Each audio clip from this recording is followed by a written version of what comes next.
Basically, brands are not your friends. Brands are not your friends, and they've never been your friends. And I think that's something that is kind of interesting to see how brands have always been kind of in a way like personified as if it's like a person, as if they really care about you.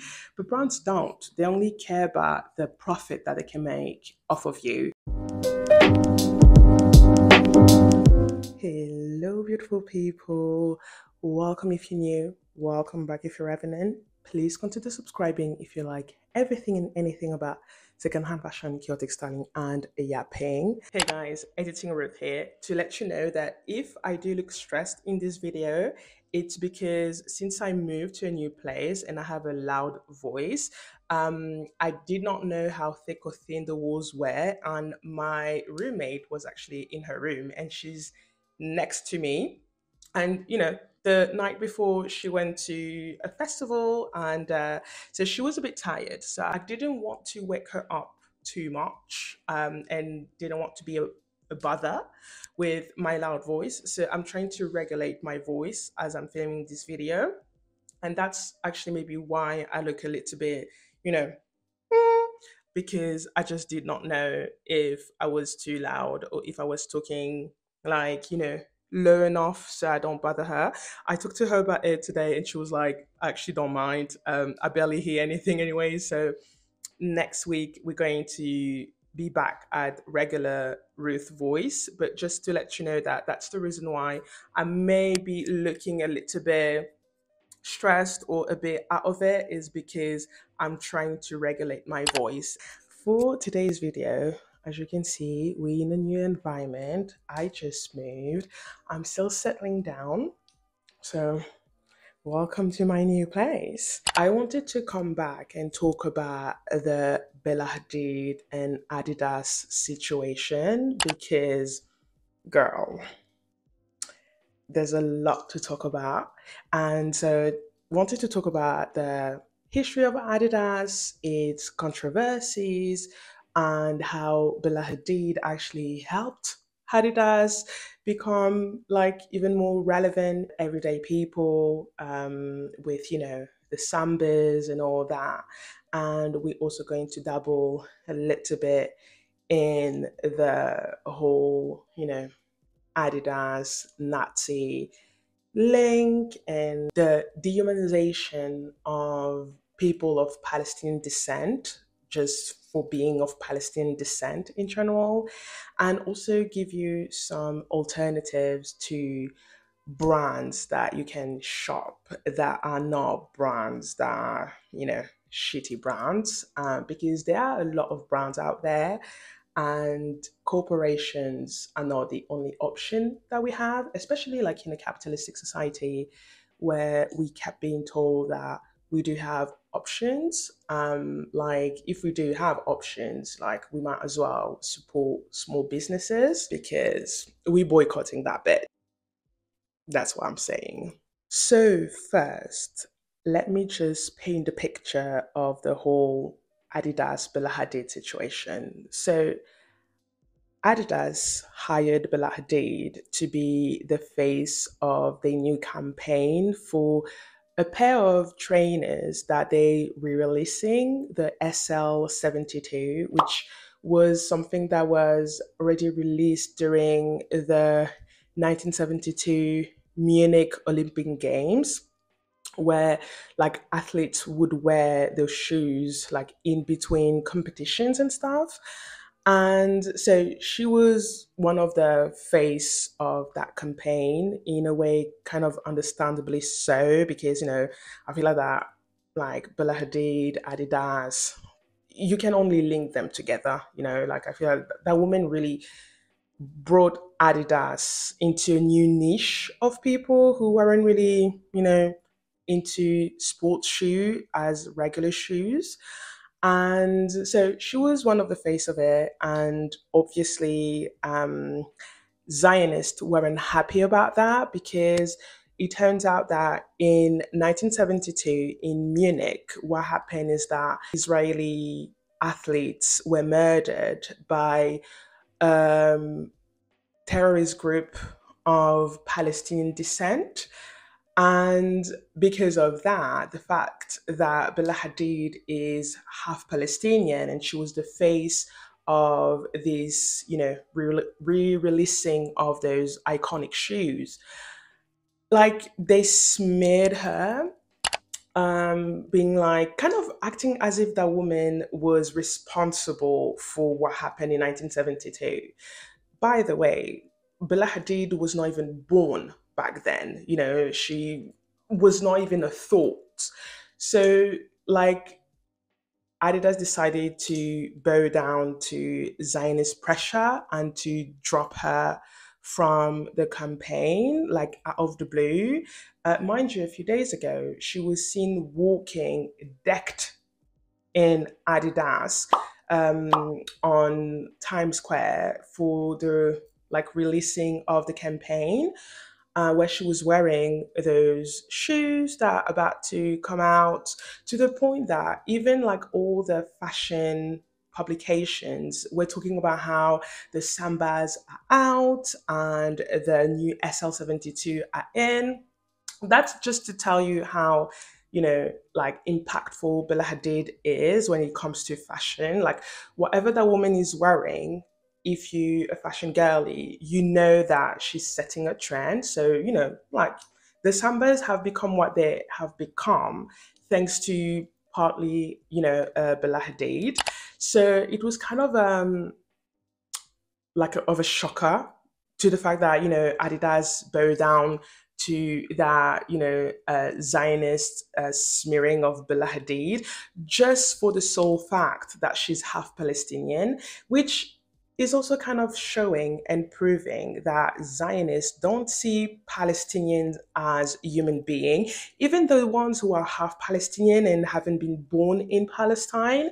For them, Palestinian as such, like not even human to them, that anything that is related to them is something worth dehumanizing and completely accusing them of. Like, what has Bella Hadid done in 1972 that is, you know, worth her being dropped from a campaign when she has nothing to do with it?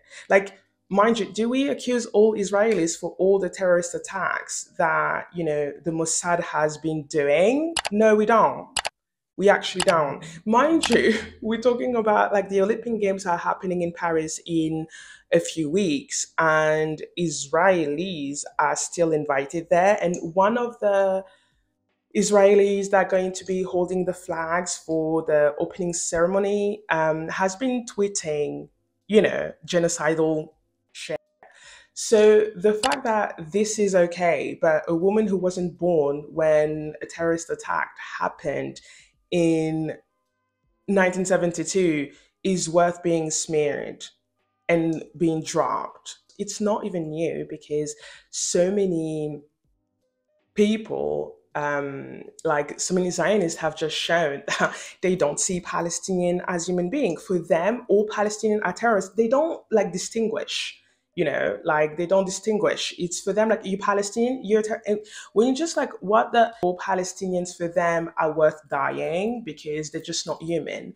And the fact that Adidas, who actually claims to be like anti-xenophobia, anti-Semitism, racism or whatever, bowing down to a racist smearing campaign and dropping, one of their models for the sole fact that she's half Palestinian is very telling of the brand Adidas. So yeah, like that's for the controversy. Our girl Bella Hadid, she got like her lawyers onto the whole thing because rightfully so. What do you mean they, dropping you out of a campaign just because you kind of bow down to smearing campaigns, which is a very racist campaign, by the way. They were just mad at her for being Palestinian and for not wanting to see her own people being genocided. So that was enough for the like Israeli government Twitter account to start the smearing campaign, and other, Zionists to start the smearing campaign. And we have to be very, very clear about what Zionism is, guys. Before Herzl, like Theodor Herzl, a Zionist Jewish man from Austria, decided to co-opt Zionism. Zionism in the Middle Ages was this concept, like treating the Jewish question, because let's not forget that anti Semitism is a European problem that has been created in Europe by Europeans. Let's not forget that the Black Plague was being put on the Jewish population. Like any big pandemic that happened in the Middle Ages in Europe, people were always pointing the fingers at the Jewish community, because, again, anti-Semitism. And so first, the like when Zionism came about in the Middle Ages, it was about the Jewish question on how to get rid of Jews on European soil. And then when Herzl in late 19th centuries decided to co-opt Zionism, he knew that in order for him to be taken seriously by his European anti-Semitic peers, he needed to kind of tell them, you know what, I know that you've been trying to get rid of Jews for the longest time. Let me help you with that. I also want to colonize a land. So, let me help you doing that project. And I need you to also know that the first Zionist Congress happened in Switzerland in 1897. And the reason why it happened in Switzerland is because it was supposed to happen in Munich, Germany, but because the biggest critics of Zionism were the Jewish communities, like the Congress could not happen in Germany. So they decided to move it to Switzerland. And that's when the first Zionist Congress happened. And the thing is, Zionists at the very beginning, like modern Zionists, were not shy about what Zionism was about. Basically, they never shied away from admitting that it is a colonial project. So I think it's important about that. And it's also important to know that there are more Christian Zionists than there are Jewish people existing in this world. Christian Zionists are Zionists because of a very anti Semitic prophecy, which basically is stating that all Jewish people have to be sent to occupied Palestine. So an apocalypse is going to happen, killing two-thirds of them, and the one-third remaining will be forced to convert to Christianity in order to acknowledge Jesus as their sole savior, because it's all about the second coming of Christ. So it's always kind of insane to me to see like people um, getting on board with Zionism when basically, like, from like the first Zionism in the Middle Ages to modern Zionism, the Herzl, Jabotinsky, Prinska, Nordau, Zionism, they were very open about wanting to colonize, especially that at first they didn't settle to Palestine. They've eyed up Uganda. But the reason why they didn't get into Uganda is because, like, Uganda was already colonized by the British, and the British were like staunchly anti-Semitic, and they were like, "We're not going to make space for Jewish people." And they were thinking about Argentina, but then Argentina did not happen because also it was believed that since it was already colonized by the Spanish, it would be harder to colonize the Spanish there and kind of, take over the land. And then Max Nordau heard about, the British having like a colony and a mandate in Palestine. Uh, and so he got in touch with them, and then he got in touch with Hertel, and then they were like, you know what, we can settle in Palestine. And that's how the like Balfour Declaration was later signed in 1917, when basically like Arthur Balfour, a staunch anti-Semite, by the way, and the foreign minister at that time in the UK, like just sold away Palestine without even talking to the Palestinians there. And it was because the British knew that would actually serve their interest.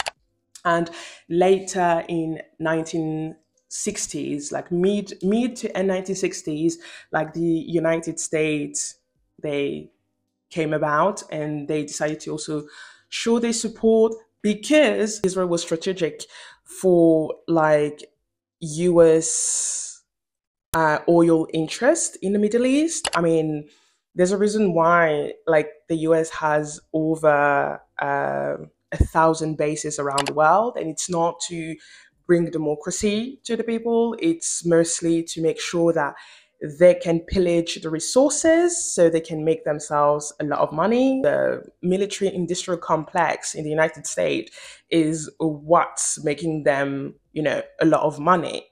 And that's also why when you pay attention to your politics and all that jazz, you kind of realize that a lot of businesses on US soil, but also UK soil, are also, have partnerships with the military and everything related to the military. It's just kind of insane. And it's something that, for example, when you look at current events and pay attention to how like Zionists do interact with the West, a lot of them are very pro-fascism and pro-fascist groups because we in a late stage capitalistic hellscape. So because of that, since the whole society is collapsing, in order to maintain it, like fascism is the only way to maintain it. The West and Israel, they're like that because they do stand for the same thing. And, Western countries have been like staunchly anti Semitic for centuries. And instead of really trying to look at the past and being like, okay, let's try to really not be anti Semitic anymore, they just displace the problem to Palestinians for some reason. And, like fueling Islamophobia and racism in general. And that's also now why we dealing with what we're dealing right now. But basically, like that's the whole situation with Bella Hadid, with Zionism. And I thought that it's actually so important to kind of, like lay out all the elements so people can actually understand. And so now we can actually, go into like who is Adidas, like its history and its legacy and its controversies and all that, because we have a lot to say about that. So, who is Adidas? What is Adidas? So, Adidas is a German sportswear brand that was first founded by two brothers, Adolf and Rudolf Dassler, in 1924 under the Gebrüder Dassler Schuhfabrik, which is Dassler Brothers footwear factory. And so during their time together, it was right after the World War One, and they were coming back from their duties, and they decided to occupy their mom's laundry room in order to make the best equipment possible for the athletes, and they would make with everything that they could find because it was after the war, so they didn't have much means and also much materials. So they would make do with what they had. And then when the Nazi rose to power, the Dasslers, they actually joined the party willingly because of personal interest, knowing that during that time, the Nazis had like a really weird obsession with eugenics and performances to prove that, the Aryan race was better than any other race. So the youth and the population in general, especially the men, were actually, encouraged to do sports and all that. Adidas even became a coach and a supplier for the Nazi youth in clubs and all that jazz. And basically the brothers saw like the opportunity to grow their businesses, which actually worked. It did grow a lot of their businesses. There was this very famous 1936 Berlin Olympic Games where majority of the German athletes were wearing Adidas, because the mustache man wanted to prove that the Aryan race was actually like superior to any other race. And it's also the same game where Jesse Owens, an African American athlete, was there, and he also broke a record uh, wearing also Adidas, which then led to the mustache man leaving the event because he was upset because the black man actually completely ruined his theory. And just a little side note, the reason why Jesse Owens was wearing Adidas is because Adidasla managed to convince him to wear those shoes, and he like broke the records for that for his game. So yeah, so basically performances were quite, an obsession for the Nazi regime, and it was an opportunity for the Dasslers to grow their business, and like hopefully grow it like outside of Germany, which actually worked, especially with the 1936 Olympic Games, especially with Jesse Owens, performance kind of setting a new groundbreaking result. So that's when the kind of brand starting to tackle some curiosity outside of Germany. But then they had like some family matters because the Dasslers were actually living together with their respective wives. And like Addie's wife wanted to also get into the business, which Rudolph did not like. So it created a lot of feuds between them. And that's when in 1949, they decided to part ways, and Adi Dassler kept the current factory and decided to register as, Adidas. And then Rudolph or Rudy decided to leave the area and go to the other side of the river because they were actually separated by a river, and set up his own factory there. And he actually is the founder of Puma. And the whole situation is actually kind of interesting and funny because the brothers' feud was actually so big that they stopped talking to each other and even seeing each other. And since they were separated by a river, one was on the left bank, the other one was on the right bank. And so they stayed on their respective bank without even crossing the river to see each other. The mother went with Puma, which even created more feuds. And I actually suggest you to read the Barbara Smith book, Sneaker Wars, on the matter. Rudolph was imprisoned for a year because he was believed to be an agent for the Gestapo. The Gestapo was the police, the military of the Nazi regime, and Adolf, so Adi, managed to evade being in prison because he found enough support for people to help him prove that he was like never really an active member of the Nazi party, but more of a, muted member, if you want. And he even found like a half Jewish man who testified that like Adi sheltered him from the Nazis at some point. We don't know about the truth of this whole thing. And also very important to know that in during the Nazi regime, and during World War II, the dasslers actually lended their factory to the Nazis, where they would actually make munitions in the factories, and they would have victims from concentration camps working within the factory. After the war, the Americans wanted to destroy the factory, but because like um Adi's wife convinced them that basically all they were doing here was just shoemaking and nothing else, and that the American soldiers found out that basically it was the brand that Jesse Owens was wearing. They decided not to destroy the factory, and they also started buying in drove the brand because they all wanted to have like the same, Jesse Owens shoe.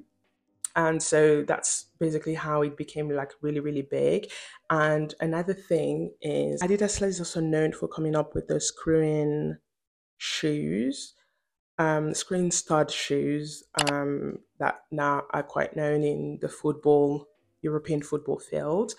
And this invention got quite big after the German football team won the 1954 like FIFA World Cup. The impact within the whole sports field was quite huge, and they were first known for the football field, but they later on expanded into other field like sports disciplines. And so when Adi created his own like officially Adidas brand, he also like came up with the three stripe, which will become the kind of trademark of the brand.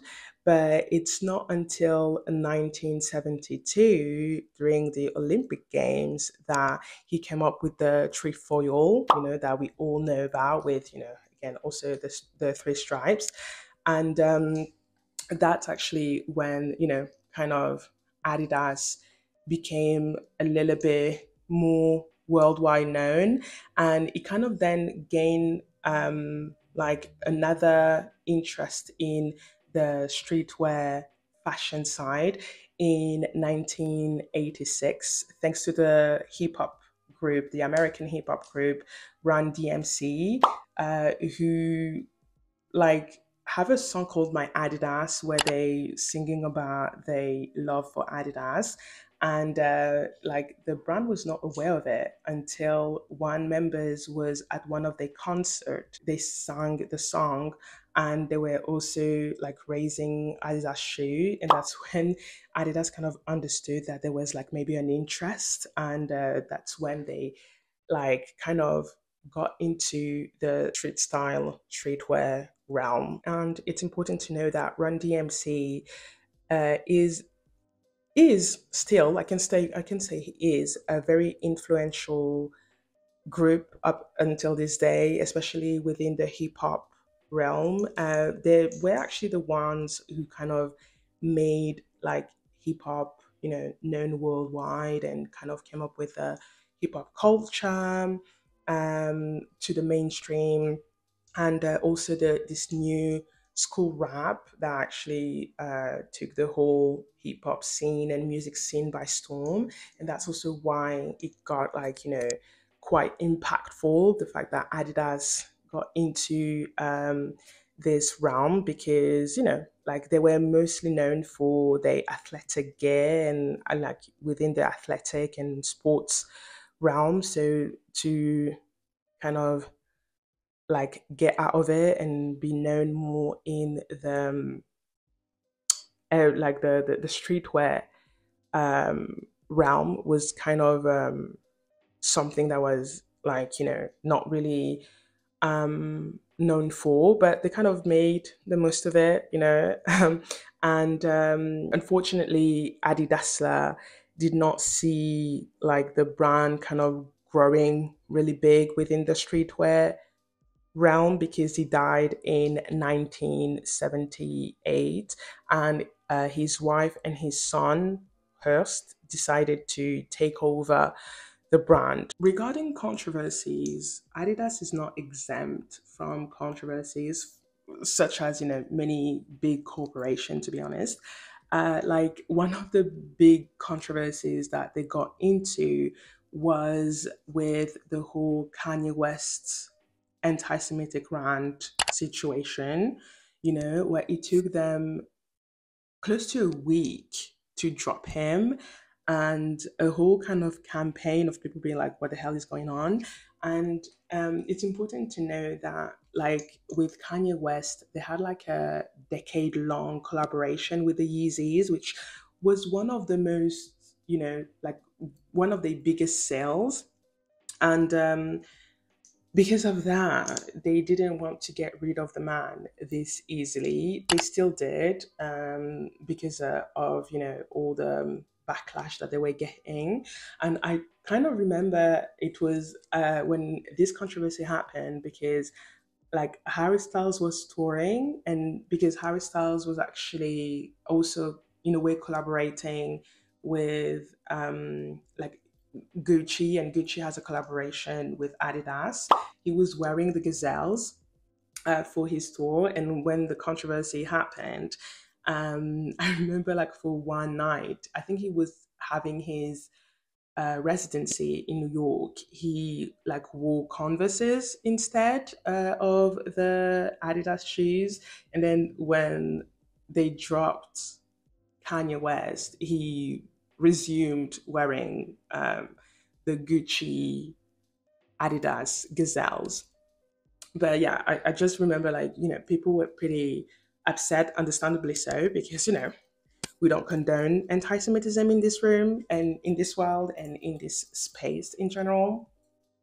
But that was one of the biggest controversies that happened with Adidas. And then a more recent one was with like the number 44 on the jersey, which was very reminiscing of the SS Nazi army, logo, which they decided to kind of now scrap that idea, because basically fans could actually make their own jerseys with whatever number and name they wanted. And the number 44 was very, very, questionable. And they decided to scrap it as well. And then we have this recent controversy with Bella Hadid, where they literally dropped her from the, Zionist pressure. I think it's important to kind of understand the whole like Bella Hadid and Adidas, relationship, in a way that Bella Hadid kind of, she put the sambas back into the whole, you know, mainstream, because the sambas have been existing since 1949. So it's been quite a while, And in the 70s and 80s, they were quite big in the like football, the English football hooligans group. They were actually wearing sambas quite a lot. And then in the 90s, they had like a resurgence within the skater community.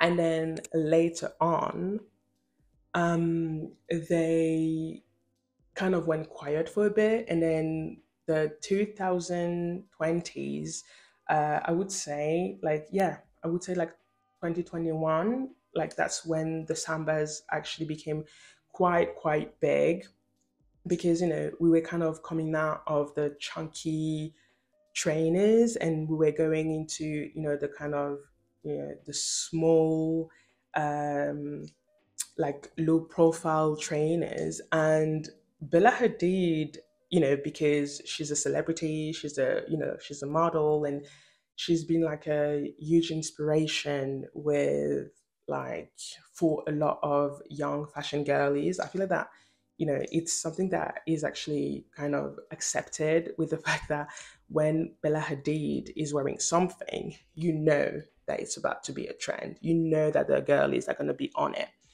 And Bella Hadid was wearing the trainers, the original ones, many times. So she, in a way, really kind of gave a new life for those trainers, where all the fashion girlies were actually wearing those, shoes as an everyday shoe, because they're comfortable.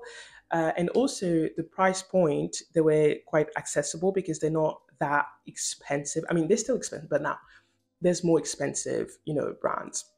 So Bella Hadid had, kind of a quite of an impact on the whole Adidas shoes, especially that, the sambas became really big. Um, in 2020, they collaborated with British designer Grace Will Boner, and her collection with Adidas went completely viral. Like, honey, like the reselling prices were so high, it was just insane. So yeah, the whole Sambas kind of came back into the whole lore of the fashion girlies. So much so that, like, you weren't a fashion girly if you didn't like own a pair of Sambas. Like some girlies were even owning like many colorways of the sambas. It was a huge thing, I remember, like, at some point I was even considering wearing the like buying the sambas, because I love the low profile, shoes. I decided to not buy them, because I didn't like how it was kind of, hugging my feet. So I bought the Onitsukas instead, which are the most comfortable shoe in the Dame world, which I do highly recommend you to buy it.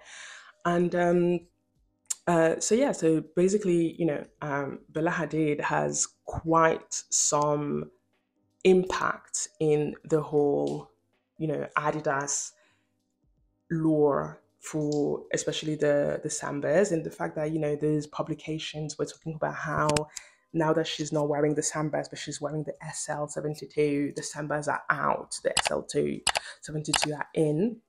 It just shows you, like, the influence that a woman has. And there's also a reason why she was actually chosen for this campaign. So it's always kind of interesting for me to see about the whole, like, you know regarding this situation, because you kind of then realize that basically it's just like greenwashing, pinkwashing, and all that, where they pretend to care about, an issue, a social issue, when they actually really don't, because all they want to make sure is to kind of grow their audience and grow their, clientele. So it's, at the end of the day, like, all those brands are very capitalistic brands. Like, Adidas is a corporation. It's the second biggest sportswear brand in the world. They actually don't care about social issues. They just care about making sure that their investors get their return of investment. That's all they care about. They just care about making sure that they make enough money, so they keep, running as usual. So if they investors, because we all know that a lot of those investors don't really care about social issues, if they're mad about something and they want something to be gone, they're going to complain about it, and those brands are going to listen to them, because they trying to make the investors happy, not the consumers, which is actually kind of insane to me because without the consumers, the investors are just nothing. um like brands are not your friends. Brands are not,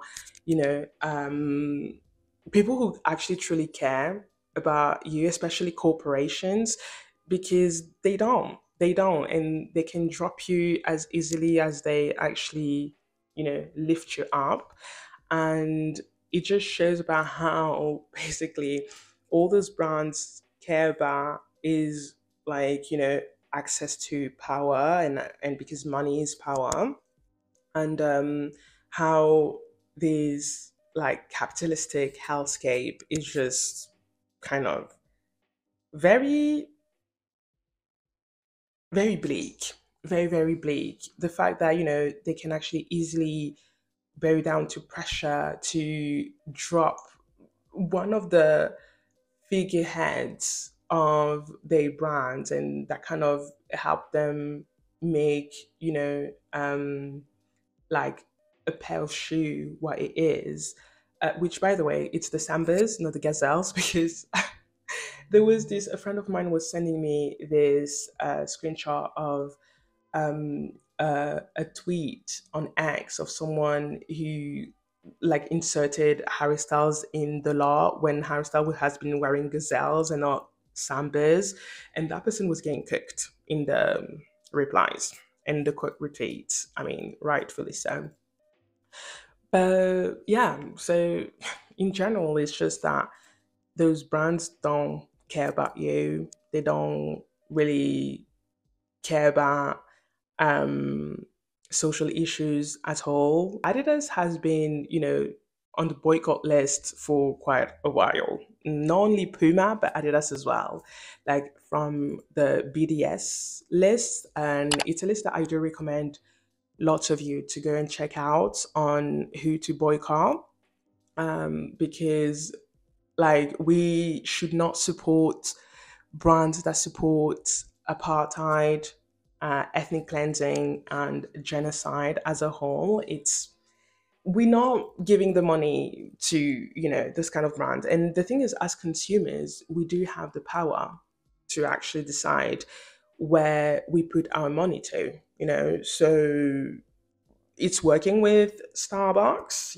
They're on the brink of bankruptcy. So I feel like that, it's maybe time for Adidas to understand that dropping one of their models for the sole reason that she's half Palestinian on a subject she has nothing to do about, but just it's just fueling the racism and the anti-Palestinian sentiment and the Islamophobia and actually the anti-Semitism as well, by the way, because Palestinian people are Semitic people, is, not really a great thing to be proud of. And Boycotting works. It does work. Supporting smaller brands, supporting secondhand, is best for you, than actually giving your money to, like, brands that actually partake in the dehumanization of a people, of Palestinians, of people of color in general, and who only care about social issues when they can, like, bank on it, and they can make, a lot of money on it, but never really truly cared about, social issues as a whole. If they really did, they would actually be working and functioning, operating in a different way. And so, because of that, there's actually, like, one, two, three, four, five. There's actually five brands that I would recommend you if you want to get, like, your Adidas gear, apparel, shoes, new. It's like, aside from secondhand, where you can find, like, a lot of Adidas secondhand there. So the money goes to the secondhand shop and not Adidas directly. There's other brands that you can actually also look up for, which are smaller, ethical brands that actually really do really, really nice things.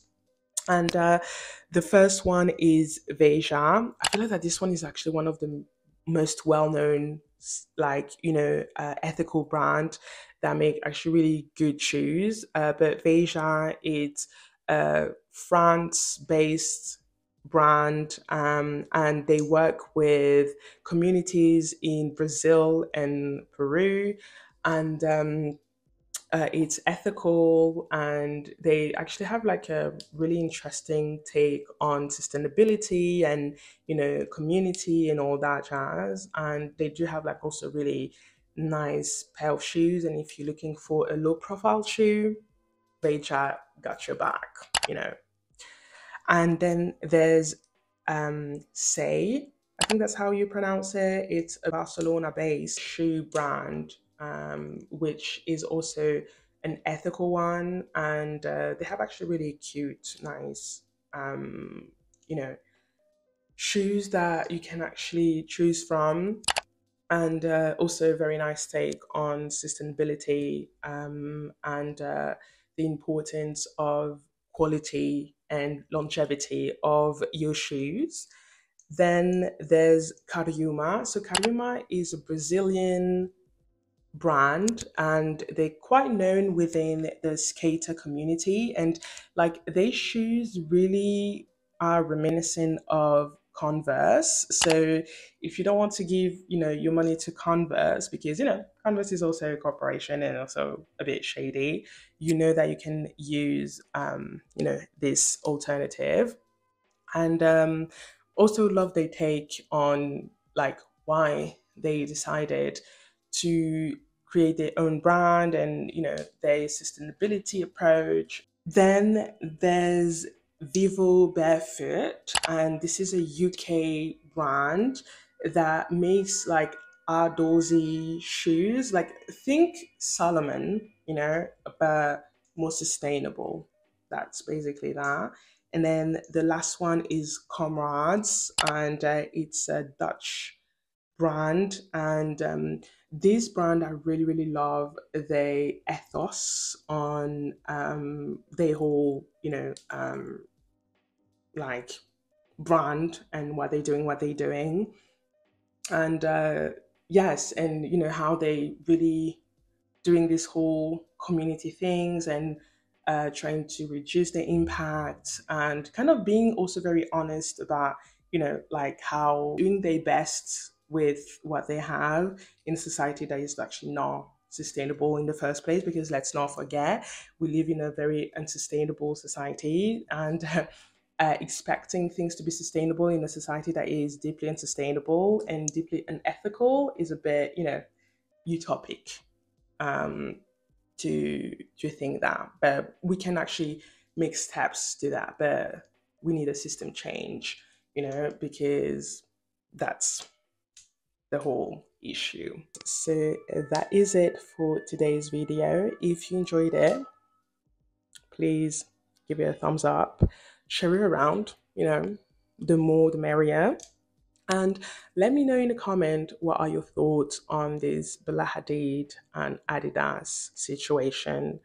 Like, were you surprised? Were you disappointed? Were you expecting that? You didn't care because you weren't actually using any of their products anyways? Let me know everything in the comment. And in the meantime, I'll see you in my next video. Love always.